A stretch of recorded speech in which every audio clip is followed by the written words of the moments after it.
एक ही देश, एक ही संविधान, एक ही दल बदल कानून, लेकिन न्याय के तराजू पर तौले जाने वाले फैसले दो।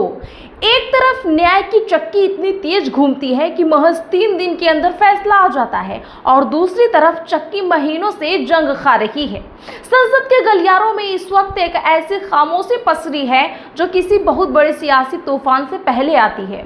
आज हम बात करेंगे देश की राजनीति में चल रहे उस डबल गेम की, जिसे सीधे तौर पर मोदी साहब की सरकार, लोकसभा स्पीकर ओम बिरला और राज्यसभा के सभापति को सवालों के घेरे में खड़ा कर दिया है।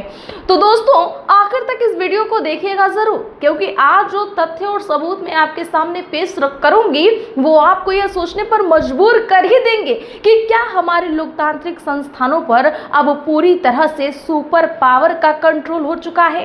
क्या दल बदल कानून अब सिर्फ सत्ता पक्ष की सुविधा के हिसाब से तोड़ा और मरोड़ा जा रहा है।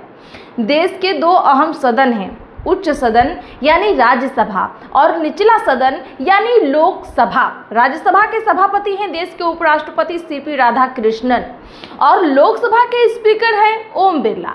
नियमों के मुताबिक संविधान की 10वीं अनुसूची के तहत दोनों को निष्पक्ष होना चाहिए, लेकिन क्या वो सच में निष्पक्ष हैं? विपक्ष का सीधा और गंभीर आरोप है कि सरकार के इशारे पर सदन को रबर स्टैंप की तरह इस्तेमाल किया जा रहा है। मुद्दा है बागी सांसदों का।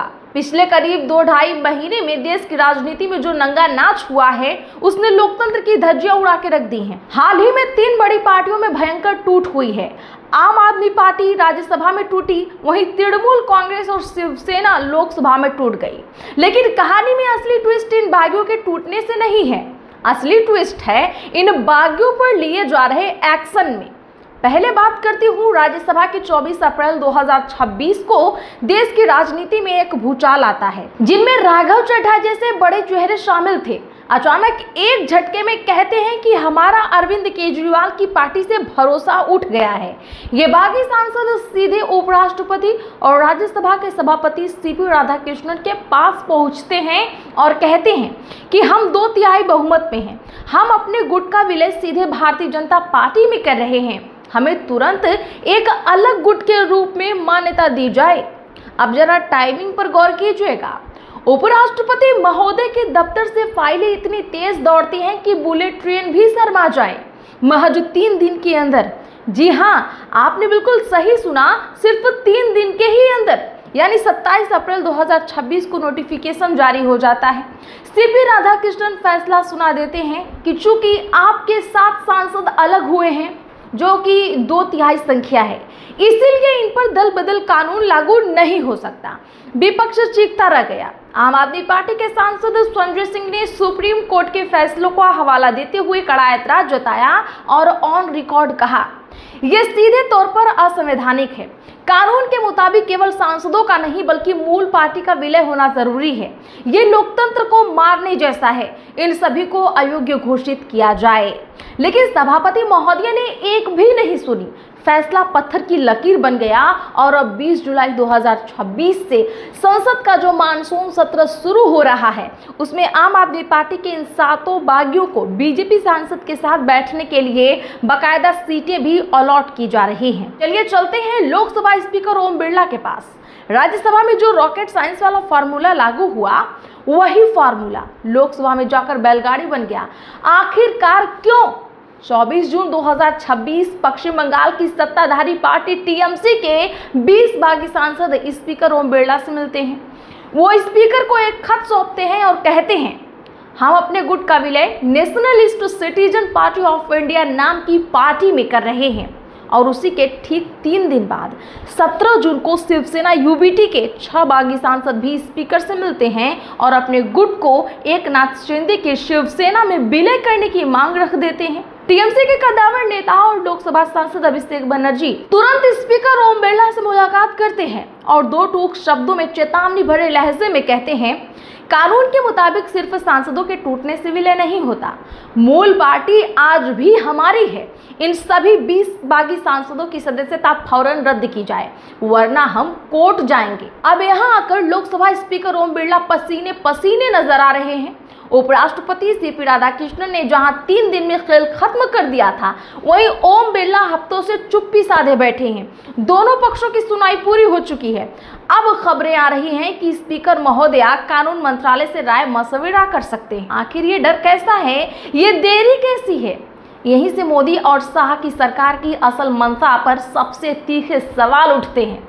राजनीतिक विश्लेषकों का साफ मानना है दोस्तों कि ओम बिरला भारी दबाव में हैं। अगर राज्यसभा के सभापति की तरह ही 2/3 सांसदों की संख्या को ही लोकसभा में भी आधार मान लिया जाए तो ओम बिरला टीएमसी और शिवसेना के बागियों को तुरंत मान्यता क्यों नहीं दे रहे? सच तो ये है कि अगर ओम बिरला इन 26 सांसदों को अयोग्य घोषित कर देते हैं तो मोदी सरकार के लिए भारी फजीहत और सियासी मुश्किलें खड़ी हो जाएंगी।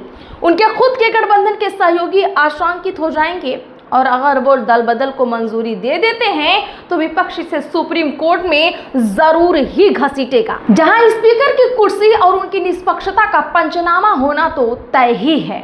विपक्ष तो पहले यह मानने को तैयार नहीं है कि बिरला निष्पक्ष है। आपको याद होगा कि इसी विपक्ष ने सरकार के हक में फैसले लेने के आरोप में स्पीकर के खिलाफ अविश्वास प्रस्ताव लाने की जरूरत की थी। अब एक और कड़वा सच सुनिएगा जो शायद गोदी मीडिया आपको कभी भी नहीं बताएगा। राज्यसभा के सभापति सीपी राधाकृष्णन ने इतनी हड़बड़ी में फैसला क्यों लिया? क्या उन पर कोई अदृश्य सुप्रीम था? याद कीजिए, उनसे ठीक पहले के उपराष्ट्रपति जगदीप धनखड़ को एक दिन अचानक खबर आई कि उन्होंने अपने पद से इस्तीफा दे दिया है। आज भी विपक्ष इस बात को लेकर आक्रामक रहता है कि उनके नेता मंचों से कहते हैं जगदीप धनखड़ ने इस्तीफा अपनी मर्जी से नहीं दिया है बल्कि सरकार के भारी दबाव में आकर दिया है। अगर वो इस्तीफा नहीं देते तो सरकार अविश्वास प्रस्ताव लाकर उन्हें सरेआम हटाने की तैयारी कर चुकी थी। क्या यही खौफ देश के मौजूदा उपराष्ट्रपति सीपी राधाकृष्णन को भी दिखाया गया? दरअसल उपराष्ट्रपति को सीधे जनता के बीच जाकर चुनाव नहीं लड़ना पड़ता। उन्हें अपनी कुर्सी बचाने के लिए सत्ता पक्ष के नंबर गेम का सहारा होता है। लेकिन ओम बिरला की स्थिति एकदम अलग थी। वो एक चुने हुए जनप्रतिनिधि हैं। उन्हें कल को फिर से जनता के बीच जाना है, वोट मांगना है और जवाब भी देना है। शायद इसीलिए वो खुद को कानून के दायरे में और जनता की नजरों में निष्पक्ष दिखाने की पुरजोर कोशिश कर रहे हैं। लेकिन क्या वो सच में निष्पक्ष हैं या सिर्फ एक सही वक्त का इंतजार करते हुए समय काट रहे हैं? घड़ी की सुइयां अब तेजी से भाग रही हैं। वक्त रेत की तरह मुट्ठी से फिसल रहा है। केंद्रीय संसदीय कार्य मंत्री किरेन रिजिजू ऐलान कर चुके हैं कि 20 जुलाई 2026 से संसद का मानसून सत्र शुरू होगा जो 13 अगस्त तक चलेगा। इतना ही नहीं, दिल्ली के राजनीतिक गलियारों में ये भी खबर आग की तरह फैल रही है कि प्रधानमंत्री नरेंद्र मोदी 15 जुलाई के आसपास अपने केंद्रीय मंत्रिमंडल का बड़ा विस्तार कर सकते हैं। यानी मानसून सत्र और कैबिनेट विस्तार शुरू होने से ठीक पहले ओम बिरला को हर हाल में इन 26 बागी सांसदों की किस्मत का फैसला सुनाना ही होगा। फैसला आने की डेडलाइन अब दरवाजे पर खड़ी है। आज सवाल सिर्फ कुछ सांसदों की सदस्यता जाने या बचने का नहीं है। सवाल लोकतंत्र के उस मंदिर का है जहां इंसाफ के तराजू के दोनों पलड़े बराबर होने चाहिए। अगर इस देश में राज्यसभा के लिए दल बदल के लिए नियम अलग हैं और लोकसभा के लिए अलग हैं, तो आम जनता किस न्याय व्यवस्था पर भरोसा करे? क्या एंटी डिफेक्शन लॉ सिर्फ सत्ता पक्ष की राजनीतिक सुविधा के हिसाब से इस्तेमाल होने वाला कोई खिलौना बनकर रह गया है?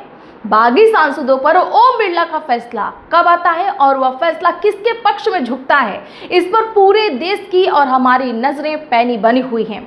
फिलहाल आज की हमारी इस खास इन्वेस्टिगेशन रिपोर्ट में बस इतना ही। ये पूरी सियासी उठापटक और स्पीकर महोदय की इस रहस्यमय खामोशी पर आपकी क्या राय है? क्या आपको भी लगता है कि सदन के पीठासीन अधिकारी बिना सरकार के दबाव के स्वतंत्र रूप से काम नहीं कर पा रहे हैं? हमें नीचे कमेंट सेक्शन में अपनी बेबाक राय जरूर बताइए। अगर आपको हमारी ये रिपोर्ट और सच को सामने लाने की हमारी कोशिश आपको पसंद आई हो तो इस वीडियो को तुरंत लाइक करें, अपने दोस्तों और व्हाट्सएप ग्रुप्स में जमकर शेयर करें। यस बी लाइव को सब्सक्राइब करना और बेल आइकॉन दबाना बिल्कुल भी ना भूलें।